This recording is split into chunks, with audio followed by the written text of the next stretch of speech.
Washington wins kind of a season-changing game. I mean, if that ball doesn't get tipped and doesn't get intercepted at the end and they lose this game, I have to imagine that their playoff odds probably get halved or take a significant hit. Right now, after winning that game, they have a 57.5% chance to make the postseason, according to Austin Mock here from The Athletic.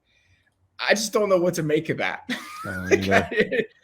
You watch this team and the offense is just, they have a couple chunks every once in a while. They put against the bad Falcons defense. Like, if they sneak in, like, do you think that they could realistically win a playoff game? Or is this just kind of a good for you guys, way to edge out the other bad teams in the NFC? Like, you stumbled in, not sure it matters really much. It feels like that Washington team a couple of years ago. That's what it is. They're built through the front of their defense. They're going to make it tough on every offensive line that they play against. And then it's like a race to 20. That's what all their games are going to feel like. And how many sail routes can this team complete? They're the king of sail routes, and including one to John Bates. Shout out John Bates, my guy. Love Jahan Dotson. I love Diami Brown. We both love Scary Terry. John Bates stepping up with a touchdown today on a sail route. Of course, cool design actually. By the way, they like little motion on it. They basically created a 4 strong on it. It was pretty cool. But that's the thing. They're going to give team issues, and you got Heinicke, and it's just you got Heinicke. Like the best quote I've seen, there's a guy I follow, and he follows me on Twitter, Start Kyle Orton. He's very funny, Bears fan. And he tweeted this, and I was talking about Pickett and Heinicke because I compared Pickett to Heinicke. And he said, "There what happens if Jimmy G hit his head and woke up thinking they were Josh Allen." And that is just so perfect in so many ways. His pick before the halftime was exactly that. He tries to throw an over ball in triple coverage, and he threw it with confidence. It wasn't like he double clutched. It was like a throw a prayer. He hitched up with like, yeah, I'm lying this bad boy in there. And it goes right to the linebacker. Linebacker didn't even have to jump, hit him right in the chest. And it's like, that's what it is. He can giveth and taketh. And so that he's, depending on his plays, how well they're going to do, how many explosive plays he can scrounge up, how many third downs he can scramble for. I think the defense will keep him in every game. Because like we said last week or a couple of weeks ago, the DBs, they figured out how they're using their DBs. This defensive line, Payne got that tip ball. Jonathan Allen's playing like an all-pro. Montez Sweat has a great year. Chase Young's going to come back hopefully soon. They're going to hang with a lot of teams, but I think it's more of a good for you season for them.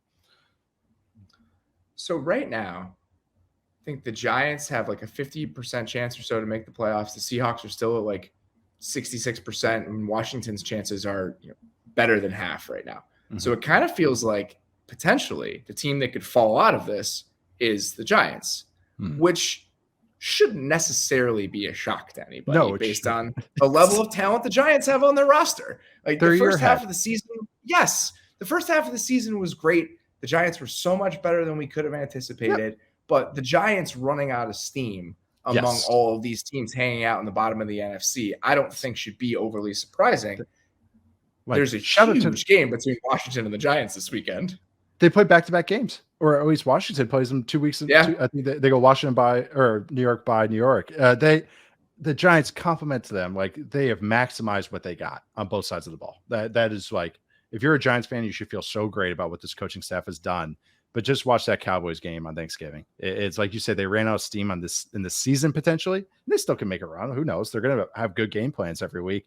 But you watch that game against the Cowboys, and it was like, oh, this is a talent wins out kind of game.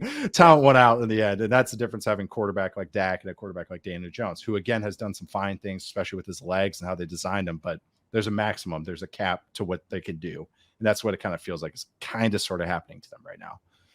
I also feel like you watch the Seahawks today, they lose that game to the Raiders. It still feels like they can potentially sneak into the NFC playoffs, and the numbers would dictate that they would be one of the 7 teams. I think they still have a better than 50% chance at a lot of different places.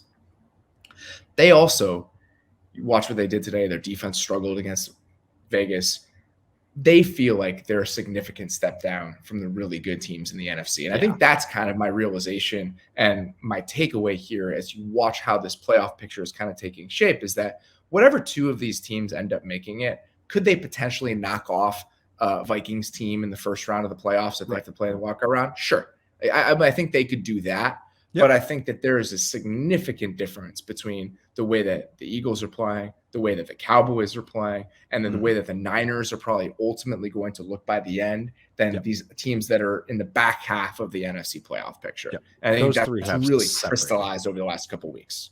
Those three have it's really created a separation. And like we said last week, thank God, like some other teams are stepping up, like the Niners and the Cowboys, along with the Eagles. Like the Eagles are going to beat up a lot of teams, and that they are hard to defend, and unless they play one of these other really good teams in the NFC. And that's the thing with the Vikings, is that the Vikings they've stacked a couple nice wins against the Patriots and the Bills.